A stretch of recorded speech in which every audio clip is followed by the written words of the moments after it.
नमस्कार, मैं हूं लोकेश टंडन और आप देख रहे हैं एलटीवी की खास पेशकश 24 का किंग कौन। मेरठ में त्रिकोणीय मुकाबला है। बड़ा ही दिलचस्प मुकाबला मेरठ में है, क्योंकि यहां से समाजवादी पार्टी और कांग्रेस ने अपना प्रत्याशी 2 बार बदलकर अब तीसरा प्रत्याशी जो उतारा है वो उतारा है पूर्व विधायक योगेश वर्मा की पत्नी सुनीता वर्मा को। तो वहीं अगर बसपा की बात करें, मायावती की पार्टी की, तो उन्होंने यहां से देवव्रत त्यागी को उतारा है। लेकिन अगर बात भाजपा की आ जाती है तो भाजपा ने रामायण के राम अरुण गोविल को यहां से अपना प्रत्याशी बना के उतारा है। सरस्वती शिशु मंदिर, ये जो सरस्वती शिशु मंदिर है ये पूर्वा महावीर में है, कृष्ण कुंज में ये विद्यालय है। और कहा जाता है कि जो अरुण गोविल हैं उन्हों की जो शिक्षा दीक्षा है वो यहीं से हुई है। इसी विद्यालय में अरुण गोविल पढ़ा करते थे और मेरठ के ही अरुण गोविल रहने वाले हैं। चलिए विद्यालय के अंदर चलते हैं। तो यहाँ देखिए अजय मित्तल जी यहाँ पर हैं। अजय मित्तल जी बताया जाता है कि अरुण गोविल जी के सहपाठी हैं। उस समय दोनों इसी विद्यालय में पढ़ते थे। और यहाँ एक बाबूजी है, तो ये भी काफी पुराने कर्मचारी हैं यहाँ पर। और वहीं जो इस विद्यालय के पुरातन छात्र अध्यक्ष हैं दिलीप जी भी यहाँ पर है। तो इन सबसे चर्चा करेंगे और जो वो पल हैं, जो पुराने पल हैं अरुण गोविल जी के, जो उन्होंने यहां बिताए थे, उन्हीं को लेके अजय जी चर्चा करते हैं। अजय जी, मतलब आप यही इसी विद्यालय के आप छात्र रहे हैं ऐसा सुना है हमने, और ये भी सुना है कि अरुण गोविल जी आप ही के साथ यहाँ पढ़ते थे। हाँ, वो यहाँ कक्षा 3 में भर्ती हुए थे और उन्होंने यहाँ से पंचम यानी 5वीं कक्षा उत्तीर्ण की, मैंने भी उत्तीर्ण की। और यहाँ के बाद हम लोग राजकीय इंटर कॉलेज मेरठ में पढ़ने चले गए थे, जहाँ से उन्होंने हाई स्कूल किया। फिर उनके पिताजी का स्थानांतरण हो गया था, वो यहाँ नगर पालिका में जलकर विभाग में इंजीनियर थे। तो फिर वो शाहजहाँपुर चले गए, तो वहीं से अरुण भैया ने ग्रेजुएशन किया होगा। तो यहाँ विद्यालय तो वही है, लेकिन बिल्डिंग नई बन गई है। तो अभिनय तो उनके बचपन से ही उनके अंदर था, और वो बचपन से कहते थे कि मैं तो बड़े होकर कोई अभिनेता ही बनूंगा। और ऐसा हो भी गया, और वास्तव में कई फिल्मों में उन्होंने काम किया, बहुत अच्छा काम किया। और ये एक अच्छा संयोग रहा कि ताराचंद बड़जात्या जैसे फिल्म निर्माता, जिनके बेटे राजकुमार बड़जात्या, जिन्होंने आजकल वो हम आपके हैं कौन जैसी फिल्में बनाई हैं, तो ताराचंद बड़जात्या जी ने इनको ब्रेक दिया फिल्मों के अंदर, और वो फिल्में चली भी ठीक ठाक। तो हमने तो सावन को आने दो पिक्चर जब इनकी आई थी बंसल सिनेमा में मेरठ में, तो उसको हम लोग सब देखने गए थे। तो उसमें जब ये पर्दे पर दिखे, तो पहले तो हमें जो इस बात का अंदाज नहीं था कि वो फिल्मों में आ चुके हैं। तो हमने बंसल सिनेमा के मैनेजर से आके पूछा, भाई ये जो हीरो कौन है? बोले जी नया हीरो आया है, अरुण गोविल नाम है इसका, और बहुत बढ़िया एक्टिंग कर रहा है। तो बिल्कुल जब सीना जो है गर्व से फूल गया। और फिर पूरी पिक्चर देखी, उसके बाद भी फिर पिक्चर देखकर इनको चिट्ठी भेजी कि भैया बहुत बढ़िया एक्टिंग कर रहे हो। फिर उन्होंने उसका जवाब भी दिया, और उसके बाद बहुत सीरियल में आने लगे। विक्रम बेताल करके बड़ा प्रसिद्ध सीरियल था जो रामानंद सागर ने बनाया था, उसमें ये विक्रम की भूमिका में थे। तो उस सीरियल के बाद में रामानंद सागर के मन में आया रामायण बनाने का विचार, और उसके लिए उन्होंने इनका जब ऑडिशन लिया था, तो प्रारंभ में इनको लक्ष्मण का रोल देने की बात आई थी, पर इनके मन में राम का रोल लेने की ही धुन थी। तो ये घर पर चुपचाप बैठ गए। रामानंद सागर को राम के लिए कोई उपयुक्त अभिनेता मिला नहीं। तो कुछ महीने बाद उनका फिर फोन आया कि आप एक बार आके फिर से ऑडिशन दीजिए। और उस ऑडिशन में रामानंद सागर ने इनसे कुछ संस्कृत के श्लोक बुलवाए। अब शिशु मंदिर की जो शिक्षा है उसके अंदर संस्कृत और शुद्ध हिंदी ये इसका बोलने का अभ्यास कराते हैं बहुत अच्छे प्रकार से। तो अरुण गोविल जी ने जो श्लोक थे बहुत शुद्ध बोले, और तब रामानंद सागर को लगा कि हाँ ये जो है ठीक अभिनय कर सकते हैं, ये राम के रूप में और श्लोक वगैरह अच्छे प्रकार से बोलते हैं ये। तब फिर इनको राम के रूप में चयन कर लिया गया। और सन 88 में रामायण का पहला प्रसारण हुआ और करीब सन 90-91 तक चला है वो। और उसने तो इनको वैश्विक स्तर पर प्रसिद्ध कर दिया।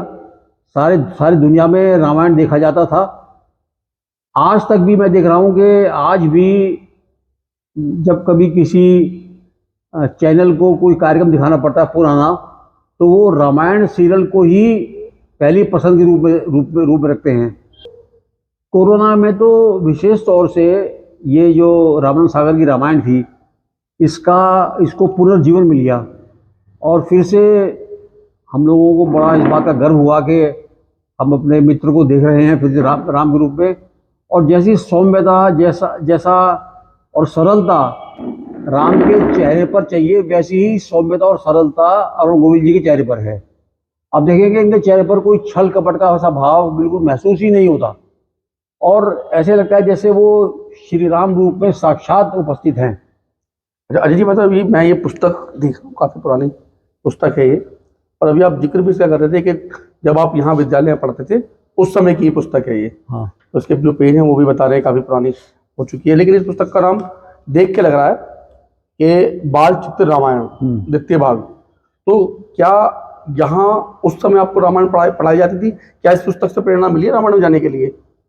हाँ, यहाँ पर तो रामायण महाभारत सब पढ़ाया जाता है और ये पुस्तक तभी की है। और इसलिए देखिए इस पर जो मूल्य लिखा है उसे देख करके आपको बड़ा अजीब लगेगा।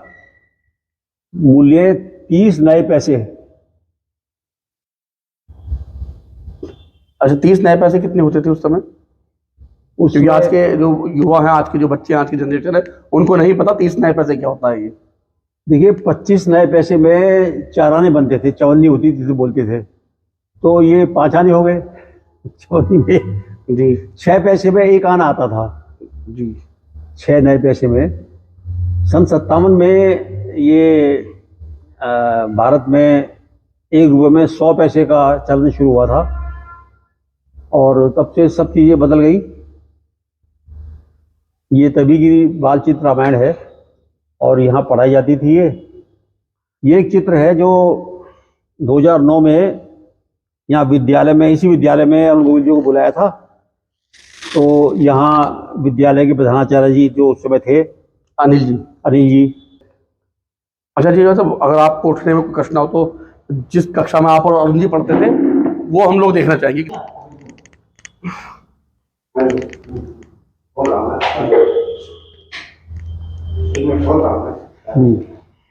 ये तो खुला भाई है।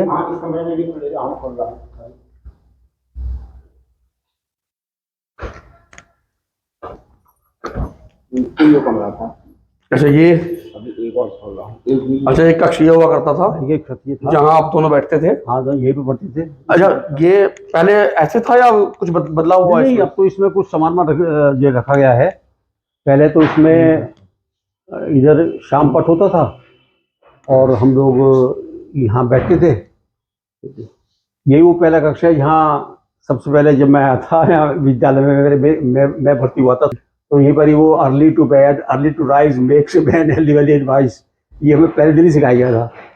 इसी प्रकार से जैसे जैसे जो है हम कक्षाएं चढ़ते गए वैसे वैसे कक्ष हमारे बदलते गए। पहले यहाँ पर छत नहीं होती थी, खाली टीन पड़ा हुआ था उन दिनों जी। अच्छा, पहले पंखा छत कुछ नहीं थी, बस टीन ही पड़ा। पंखे बाद में लगे हैं ये। अच्छा, ये सब मुझे लग रहा है उस समय सीमेंटेड भी नहीं होगा सारा ये, तो केवल ऐसी जी ईंट रखी हुई थी, मतलब ईंट के बीच में टीप हो रही थी। जी। तो उसमें तो ये जब विद्यालय जब शुरू हुआ था तो बहुत ही साधनहीन और ऐसा लगता था कि कहीं से कुछ संसाधन मिले तो ये कुछ बढ़िया बने। अब तो बहुत हो गया अच्छा।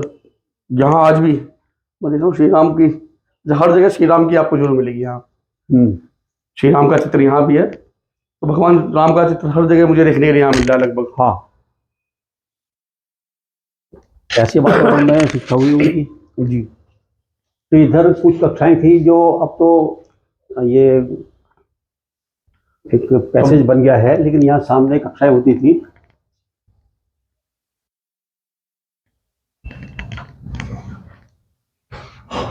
तो पूरा बदल गया है। हाँ, यहाँ पर ये सब कक्षाएं कक्ष बने हुए थे, इनमें कक्षा 2, 3, 4, 5 वगैरह चलती थी। तो काफी बदलाव भी आया है अब। पहले बता रहे कि 3 श्रेणियां हुआ करती थी, दीवारें कच्ची दीवारें थी, कच्चा विद्यालय था पूरा, और नीचे ही बैठ के दरी जो होती थी, पट्टिका जो होती थी, उन पे बैठ के सभी जो स्टूडेंट थे, छात्र छात्राएं, वो सब यहाँ पढ़ते थे। अच्छा, एक ये था जो प्रिंसिपल रूम बन गया, मतलब यही था ना, एक ये भी कक्षा थी। उस समय इधर था, मैंने ये थोड़ा सा अब इधर कर दिया है। जी जी। उन दोनों ये था। एक कमरे में अपने एक आचार्य थे भुवनेश जी, वो रहा करते थे।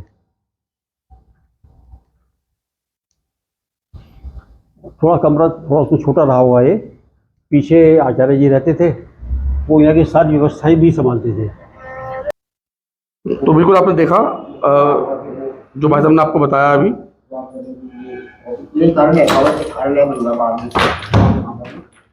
अच्छा, सभी कार्य बन गया है, ठीक है।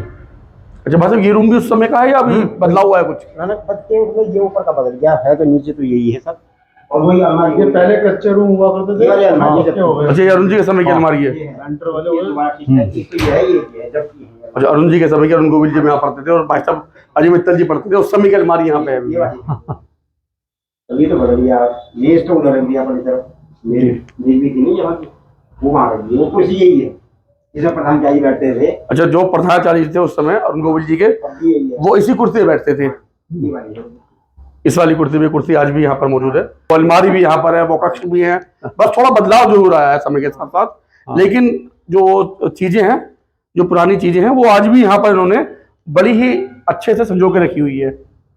अच्छा बात है, वो एक सीन आप और बता रहे थे जहाँ वो गिरे थे, जब आप बता रहे थे पृथ्वीराज चौहान जी जो थे, जब आप बता रहे थे बच्चा गिरा था और मोहम्मद गोरी बना था बालक, वो आपने बताया था वो गिर गया था अभिनय करते हुए।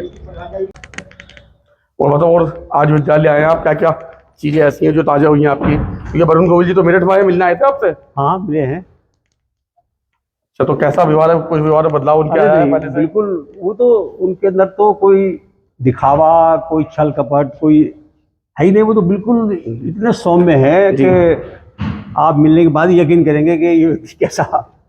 और जैसा आपने रामायण शैली में देखा होगा, वैसे ही सौम्यता सज्जनता उनके अंदर है। यहीं पर वो स्टेज बना था जहाँ पर पृथ्वीराज चौहान नाटक किया गया था। जी। अच्छा, यहाँ वो तख्त लगा के बनाया गया, लगा के बना था। अब तो खैर ये पक्का बन गया है। तो यहीं उधर उस कोने में ही एक ऊंचा सा, जैसे एक ऊंचा स्टूल रख करके उसके ऊपर कुर्सी रख करके मोहम्मद गोरी को बैठाया गया था। अच्छा मतलब वो जो बता रहे थे आप, तीर जो चलाया था, वो तीर कहाँ से चलाया था उन्होंने? आंखों में पट्टी बांध के? यहाँ से। अच्छा, यहाँ पे वो खड़े थे आंखों में पट्टी बांध के। हाँ। और आप कहाँ थे? आपने एक मुहावरा उनको बताया था आपने। हाँ, मैं इधर ही खड़ा हुआ था। मैं उनसे कहा कि 4 बांस 24 गज अंगुल अष्ट प्रमाण, ता ऊपर सुल्तान है मच चुके चौहान। तो इन्होंने आंखें क्योंकि इनकी अंधी गटी गई थी, तो पट्टी बांधी गई थी आंखों पर, वैसे दिखाने के लिए, ऐसे तो अंधे कैसे दिखाते। तो इन्होंने अपना जो है वो धनुष उठा करके और जो तीर चलाया, वो वास्तव में जाकर के वो जो बच्चा बना था मोहम्मद गोरी, उसके सीने में लगा और इसलिए वो नीचे गिरा। अच्छा, आंखों में पट्टी बांध के बिल्कुल निशान? हाँ, बिल्कुल ऐसा बाण चलाया है। तो सीधे जाकर के मोहम्मद गोरी को उसने भेज दिया। मोहम्मद गोरी नीचे गिरा। वो जो बच्चा था उसके हल्की फुल्की चोट भी जो है आगे होगी, लेकिन उस समय तो जोश में थे, तो वो गिर गया। तो फिर बहुत तालियां बजी यहाँ सारे, जब जो दर्शक बैठे हुए थे, कि जैसे बिल्कुल जीवंत कर दिया हो इतना पुराना समय। 33 में आप बता रहे, 33 क्लास में थे, कक्षा में थे उस वक्त आप? हाँ। अच्छा, उस वक्त आपके और अरुण जी के व्यवहार कैसा था, मित्रता कैसी थी? शुरू से बहुत पक्की मित्रता रही, क्योंकि एक तो हम लोग नाम ए से शुरू होते हैं, इसलिए जो बैठने का क्रम रहता था विद्यालय के अंदर, तो वो आसपास ही बैठते थे, अरुण अजय करके, तो इसलिए आसपास ही रहते थे। 10वीं कक्षा तक हम साथ पढ़े हैं। हमारा सेक्शन और हमारे सीटें बिल्कुल साथ साथ रही हमेशा। यहाँ के जो छात्र थे, रवि गोविंदी थे, एक ब्रिगेडियर बन गए, वो बाद में जाकर के फौज के अंदर। एक नरेंद्र वार्षणे जो इंजीनियर बन गए थे कि स्टील प्लांट में। ऐसे जो कक्षा 5 तक के शिशु मंदिर के विद्यार्थी हैं, वे हैं। और जीआईसी के तो बहुत बड़ा समूह है। जीआईसी के जो छात्र हैं उनमें हमसफ़र नाम से एक अपनी संस्था बना रखी है। तो वो सब पुराने छात्र मिल करके वो कल मिले थे अरुण जी से जी। और उनको समर्थन देने के लिए सब लोगों ने अपने तय किया। अच्छा, मतलब कभी सोचा था आपने कि भाई जो छोटा बच्चा आपके साथ, आपका मित्र है, आपके साथ आप पढ़ रहे हैं एक साथ, तो कभी वो विश्व विख्यात होंगे? एक हमारे जो भगवान हैं, हमारे जो आदर्श हैं, भगवान श्री राम के नाम से वो विश्व विख्यात होंगे? कभी सोचा था आपने ऐसा उस समय? नहीं, ऐसी कोई कल्पना नहीं थी। ये तो था कि भाई इनके मन में जब अभिनय करने की इच्छा है तो कई फिल्मों में जाकर के ये हमें दिखेंगे, जब ये बड़े हो जाएंगे तो फिल्मों में काम जो करेंगे ही। तबस्सुम जो है, जो फिल्म कलाकार थी, वो इनकी भाभी जी हैं। तो इनके बड़े भाई विजय जी हैं, उनसे उनकी शादी हुई है। तो तबस्सुम जी जो है वो टीवी पर आती थी, एक प्रोग्राम पेश करती थी, फूल खिले हैं गुलशन गुलशन। तो उस प्रोग्राम से उन्होंने बहुत प्रसिद्धि प्राप्त की थी और बहुत सहज और अच्छा अभिनय करने वाली कलाकार थी वो। तो उनके परिवार में आ जाने के बाद से अरुण जी के अंदर और ज़्यादा उत्साह उनको मिला कि मुझे फिल्मों में जाना चाहिए। हालांकि अपने ही बलबूते गए हैं, किसी और का तो फिल्मों के अंदर तो सीधा है ऑडिशन दीजिए, अगर वो समझ में आएंगे आप तो आपको रोल मिल जाएगा। तो अभिनय चूँकि इनकी रग रग में था और ये लगातार बचपन से लेकर के और ग्रेजुएशन तक ये लगातार अभिनय करते गए, तो इसलिए अभिनय करना इनके लिए कोई कठिन बात नहीं थी। और अभिनय के अंदर भी खास तौर से शुद्ध हिंदी की और संस्कृत की डायलॉग बोलना वो भी इनके लिए बहुत सहज था। मुझे बिल्कुल शुद्ध हिंदी बोलना और संस्कृत बोलना मैं समझ सकता हूँ। वो तो शिशु मंदिर का बालक ही बोल सकता है। जी हाँ, शिशु मंदिर के अंदर तो इसका पूरा अभ्यास कराते हैं। जी। देखिए, हम लोग जब जीआईसी में पढ़ते थे राजकेंद्र कॉलेज में, तो अक्सर क्रिकेट खेला करते थे खाली टाइम में। तो ये एक अच्छे बैट्समैन थे और मैं एक ठीक ठाक बॉलर था, पर ये मेरी बॉलर की बड़ी बेरहमी से धुनाई किया करते थे। मैं कहता था भैया कम से कम थोड़ा सा और मुझ पर रहम कर लो। तो मुझे कहता ठीक है, अब मैं तुम्हारी गेंद को और सम्मानपूर्वक ही खेलूँगा। तो वो मुझे याद आता है कभी कभी वो दिन जब ये इस तरीके से मेरे साथ क्रिकेट में रहम दिखाया करते थे। अरे क्रिकेट भी आपके साथ खेला, अपने मंचन भी यहाँ पर किए हैं, तरह के मंचन क्रिकेट सब साथ।